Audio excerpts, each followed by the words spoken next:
is Maggie Angel with the Duwamish River Community Coalition. We're here once again with our new podcast, Café con Leche, and we're here with our dear friend Jamie Hearn, who is going to be talking a little bit about fishing today. So I know it's an exciting topic for many of you that live in the Duwamish Valley and that have access to the Duwamish River. So we thought it would be a great idea to just bring this topic and, discuss a little bit about how to fish in the Duwamish River in a safe and proper manner. So before we get more into details, let's all welcome Jamie to the podcast. Hi, Jamie. Hi, Maggie. I should really have some sound effects where you click on a button and you're all the clap, because I'm over here clapping on my own, but future-wise, we'll make some of that changes. How are you this morning? I'm good. How are you? I'm doing good. I'm excited to have you here and excited to be talking about fishing and just to learn more about how to do it in a safe way. Do you want to talk a little bit about, first of all, reintroduce yourself for those of you that haven't met you yet, what your title is here at DRCC, and let's see. A fun fact about you. Okay, so hi everyone, my name is Jamie Hearn. I am the Director of Climate Policy and Environmental Law here at DRCC.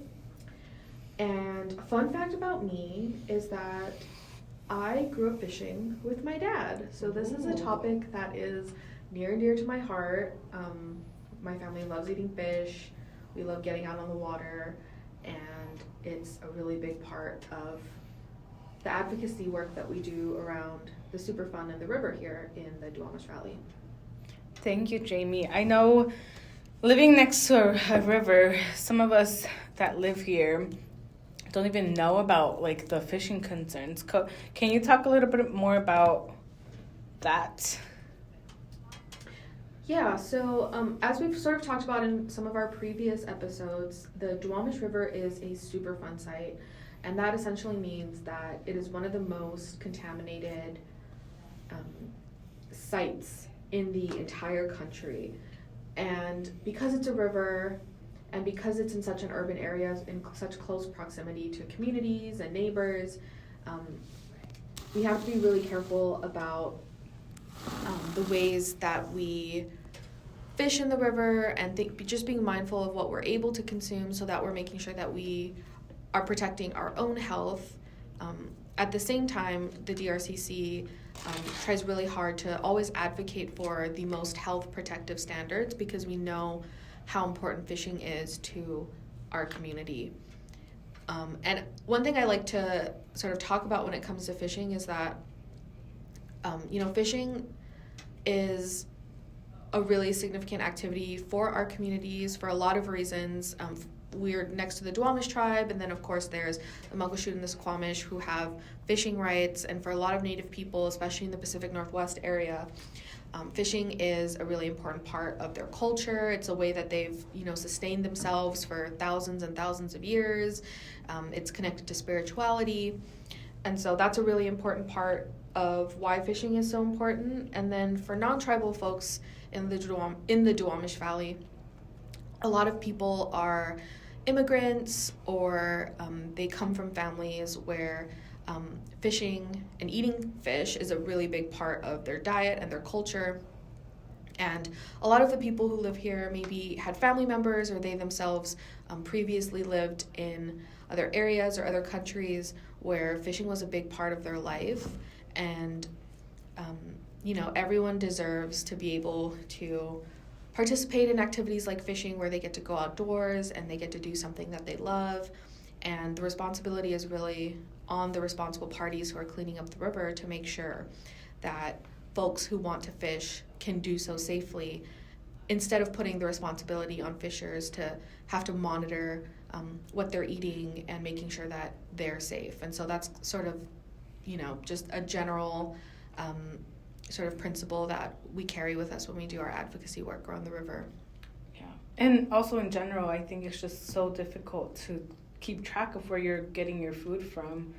I think over the years, seafood and fish has been really become popular, and you consume it from different markets. You could buy them fresh, you could buy them frozen, whatsoever. But just tracking like where that fish is coming from, it could be really hard. And as you mentioned, it just becomes such a headache for people that want to consume fish to be worried about where it comes from and how it's going to affect their health. So thank you for talking a little bit about that. I know, Jamie, you mentioned Superfund. For those of you that haven't tuned into our podcast or this word is new to folks, can you describe a little bit about what Superfund means, and also maybe explain a little bit about why, I know we're going to talk about this later, why fish and not other like wildlife in the water? Like, I know there's a difference between that. Yeah, so, Superfund sites are some of the most contaminated sites in the entire country. And so once a site is designated by the federal government as a Superfund site, the Environmental Protection Agency, which is a federal agency, has to then go through this formal cleanup process where there are a lot of sort of guidelines and regulations on how a site needs to be cleaned up, to what standards different chemicals and toxins need to be at in order for the Environmental Protection Agency to be in compliance with the law. And when we talk about Environmental Protection Agency being a part of the cleanup, their job is to oversee the cleanup. It's actually up to the responsible parties or the, polluters to clean up whatever the site is. For us, the Duwamish River. And so in our case, for the lower Duwamish waterway, the four main responsible parties are the City of Seattle, King County, Boeing, and the Port of Seattle. And so the Environmental Protection Agency kind of oversees all of that. They make sure that they're cleaning up properly. And you mentioned something really important. We say fishing.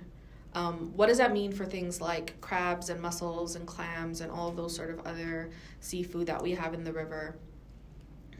So basically, any seafood in the river, with the exception of salmon, is unsafe to eat. So that includes things like fish like perch and sole and flounder, and then also what we mentioned earlier with shellfish like crabs, mussels, clams. These types of seafood have the highest levels of toxic chemicals like PCBs. What makes it a little tricky is it's not something that is, visible. You can't pick up a clam and look at it and tell if it's contaminated or not. And the reason, that these types of seafood are so toxic are because they spend their entire lifespan in the river, and a lot of things like crabs, mussels, clams, they're on the floor of the river, so they're in the mud, and the mud is where a lot of the contaminants actually are. We're not as concerned about the actual water.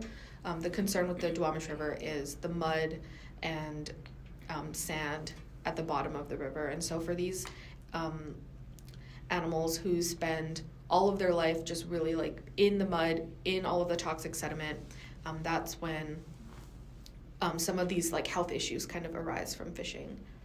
Interesting. That's good to know. Thank you, Jamie. I know some folks might be getting some questions that they have. We will leave Jamie's contact info at the end of the video or at the end of this podcast, just so people could contact her if you have any further questions. But now going to the really important part. Many times we fish for fun, right, Jamie? Or we fish for other reasons, to feed our families whatsoever. But do I need to do anything to prepare myself? Is there some type of permit I need to obtain, or can I just go to any location near the river and just fish? Yeah, that's a great question. So what I'm about to say applies to residents and non-residents, so it doesn't really matter, where you live, sort of what your status is, but you need to have a license to fish this includes, I say fish, when I say fish, I'm including shellfish or like crabs, clams, and things we kind of just talked about. But you need to have a license to be able to fish in any water in Washington if you are 15 and older. So if you're bringing your family and you have, you know, a couple kids who are like in elementary school, they're not 15 yet, they don't need a fishing license. But if you're over the age of 15, then you do need a fishing license. There are some exceptions to this. You don't need a license if you are fishing for bullfrogs, common carp, collecting shells, or you're fishing for crawfish. For the Duwamish River, that doesn't really apply to us because, you know, the things that people are really fishing for out of the Duwamish are things like salmon and sole and crabs, and so for all of those things you will need a license. And in addition to a license, you're also going to need something that's called a catch record card. And so that is basically something that you use to keep track of what you catch. And so that's something that you need to keep track of the entire fishing season. So say summer to fall, you'll just use the same catch record card. And then at the end of the fishing season, you need to turn that back in to Fish and Wildlife so that they can have their own records for, you know, what sort of things people were fishing for, what populations are going to look like. And an important thing to note about that is you still need to turn it in even if you don't actually catch something. So I know it can be a little complicated. We have all of these resources that will be linked with links and QR codes, but if you are thinking about getting a fishing license or getting a catch record card, we have the link for the website that you can go to figure all of that out. And for this particular subject, I would say refer questions to the actual, you know, Fish and Wildlife Department, just because they're the experts and they're the ones administering these things. We aren't really involved in actually providing licenses, but it is an important thing to talk about. Really important. You don't want to get in trouble for fishing without a license, because you never know. All right, Jamie, the next thing we are going to talk about is salmon. Yes, so we've been talking about things like sole and perch and crabs and mussels, things that you can't eat when you fish out of the Duwamish River. Salmon is the exception. So only eat salmon. Yes. Is that what you're saying? Can I eat as much as I want? No, you can't. So we say salmon is the safer option. Of course, anything that's spending any sort of significant time in the river is going to have some contaminants in it. So we don't like to say that salmon is completely safe, make people feel like they can just go and eat as much salmon as they want, because that's not safe either. But it is the safer option to eat from the river. So there's what we call a fishing advisory that's out for the Duwamish River. And that basically tells people what public health's recommendation is for consuming fish from the river. And that public health has highlighted specifically some chemicals that they're worried about are mercury and PCBs. So those are super toxic. They can make you really sick. This is especially, you know, harmful for babies who are still in the womb, infants, and young children, since they're still growing and they're still developing. These toxins have a bigger impact on younger people, and this is really important because we know that this area of the Duwamish Valley has some of the highest rates of youth in the entire county. And so, you know, some things that could happen if you consume too many chemicals when you're young, or even as an adult. You can have your memory impacted, your attention can be impacted, and then motor skills and language development. So those are all really important things, and we want to keep our kids safe.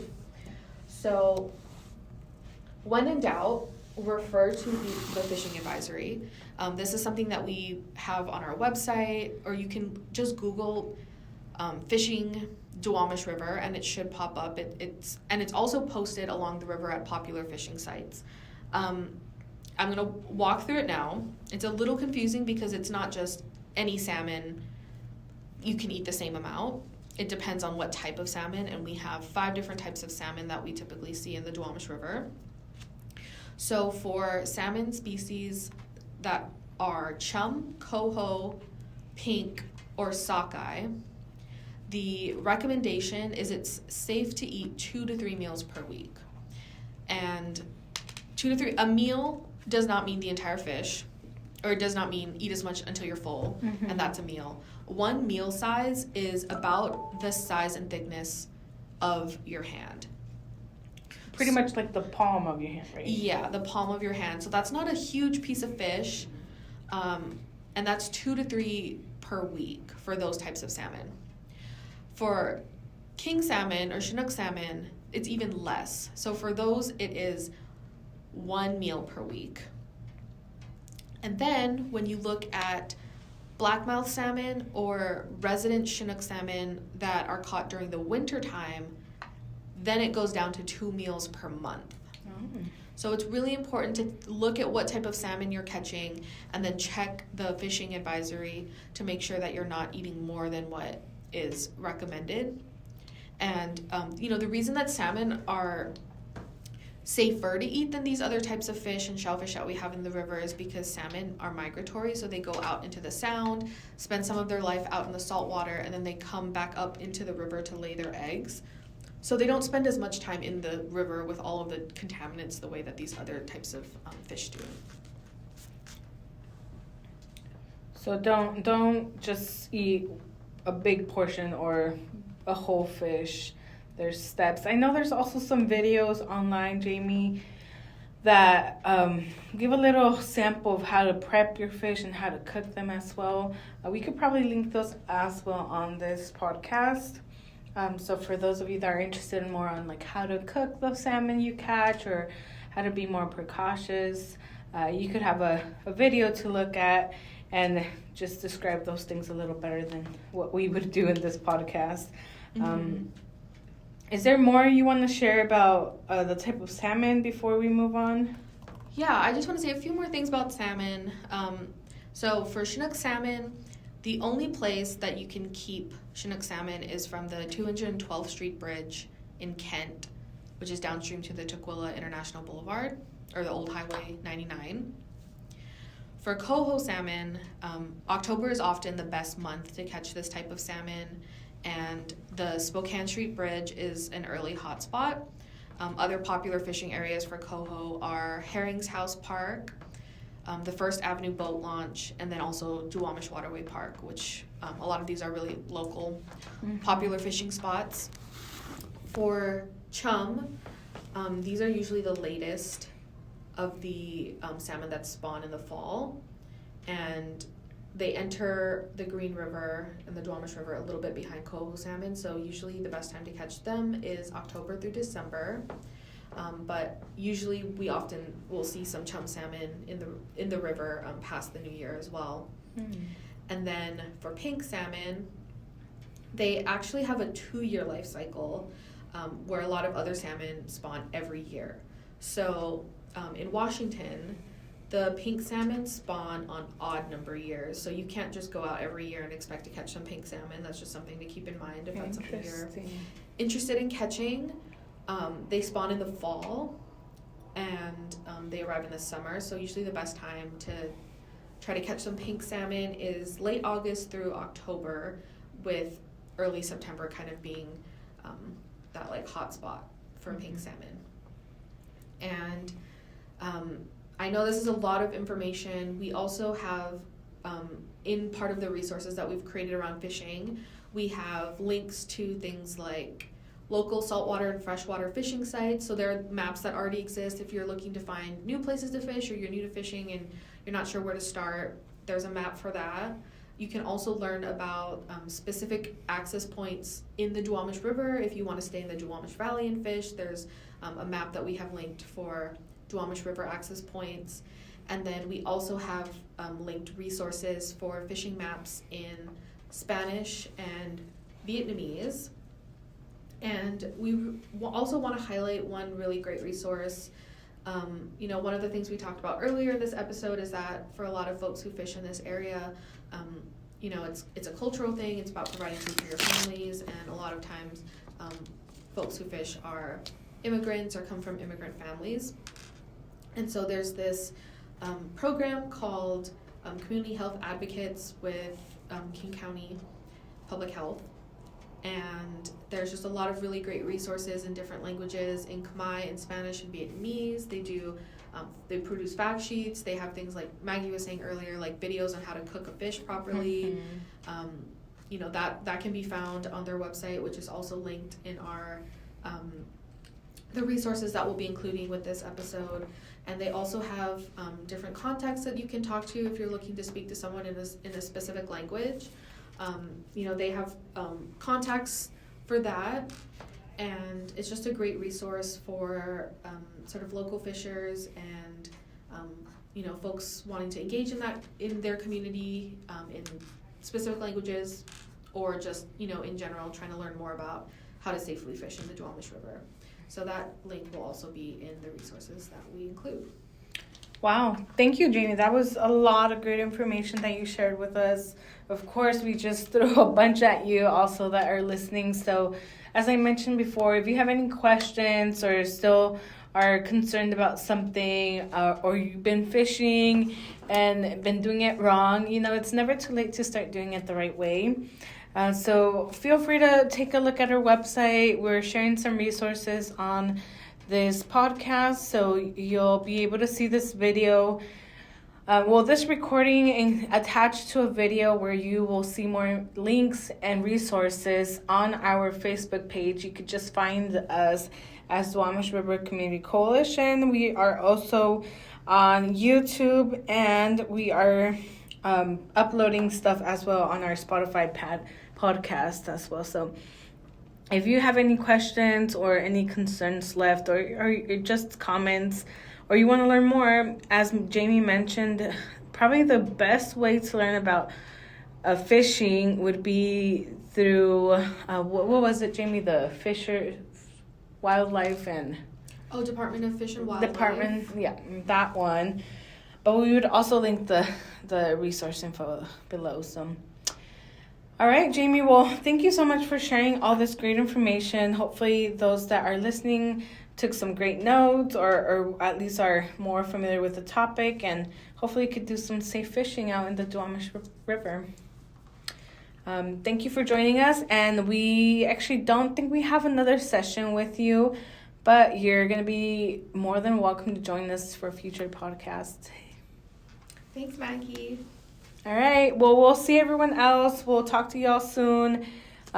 Check out our future podcast. We will be talking about clean air, a DAISY program that we have coming up. And actually, we would also like to invite you guys for our upcoming affair, where Jamie and other of our teammates will be giving some community updates. And that is in April, I believe. Yes. April. No official date yet. We're thinking the week of April 22nd. It's going to be on a weekday, so we'll keep you all posted with details for that. Yes, so make sure you're checking out our social media. We try to make our events really fun and engaging, so we also have goodies to give away. So keep an eye out for that. Other than that, we'll talk to y'all soon.